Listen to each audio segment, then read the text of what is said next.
Assalamualaikum mga sister. Ngayon pala season na pala ngayon ng strawberry dito sa Pakistan mga sisi. Ang mga prutas kasi dito sa Pakistan ay may season-season po mga sis. Kaya kailangan talagang kakainin natin ito para naman ay ma-enjoy din natin yung season ng mga prutas. Kagaya ngayon, ang season po ngayon ay mga sweet melon, mga strawberry at orange. Kaya kanina ay bumili ng prutas si Mister para sa iftar namin. And dito sa taas, pinaakyat niya yung iba kasi ako kasi mga 10 p.m. at mga after iftar ay kumakain ako ng prutas talaga na hindi ginagawang fruit chat. Gustong-gusto ko kasi itong nila lasa ng kanilang strawberry. May pagka matamis kasi na may pagka sour din. Kaya ito namang mga orange ay hinuhugasan ko. Kapag bumili ka ng prutas sa mga kilid-kilid ng karsada, mga sisi, kailangan nyo talaga itong hugasan masyado. Kasi napakaalikabok po at hindi natin alam kung saan galing yung mga tubig na hinugas nila. Dati kasi may nakita akong tindero na ang nilagay ng kanyang prutas na tinda ay kumuha siya ng tubig sa kanal, which is ang dumi-dumi po sa kanal mga sisi. Kaya para sigurado tayo ay atit po itong hugasan ng maayos. Kahit po mga apple, kami po ay binabalatan po namin yung apple kasi panigurado lang po talaga. Dito pala ngayon ay ang ating palang Eid mga sisi ay nasa March 20 po or 21 ang Eid dito sa Pakistan. At ngayon naman ay malapit na matapos ang 1 week. So kinausap ko lang si Mister na naghahanap kasi ako ng lalagyan ng prutas na tray. Kaya sabi niya ay siguro ay nasa baba. So hinandaan ko muna ng kanin si Yusef pamaya.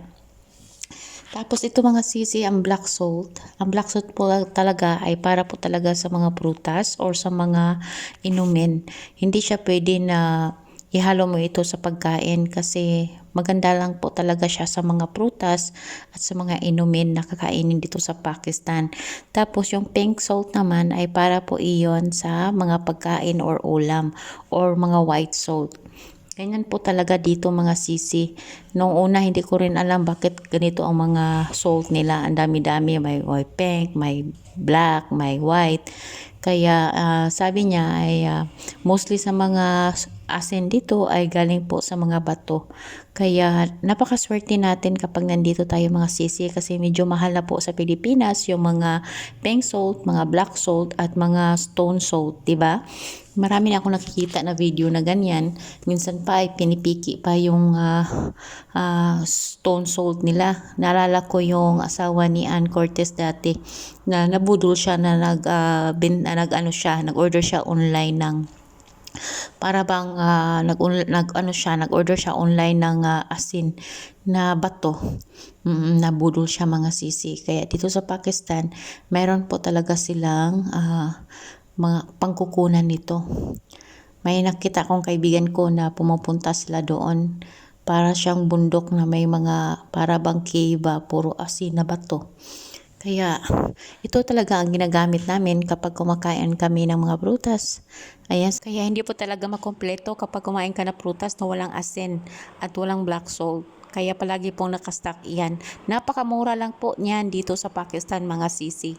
Yung kilo niya is napakamura. Mga asin nila napakamura. Tapos mga black pepper. Kaya sulitin talaga kapag nandito kayo. Kapag umuwi ako ng Pilipinas, nagdala rin ako black pepper at tapos itong asin. Nagdala ako nung umuwi ako ng Pilipinas. Noong una, nung naano ko ito, lalasahan, parang naiba yung lasa ko. Kaya maraming salamat sisi, Allah Hafiz.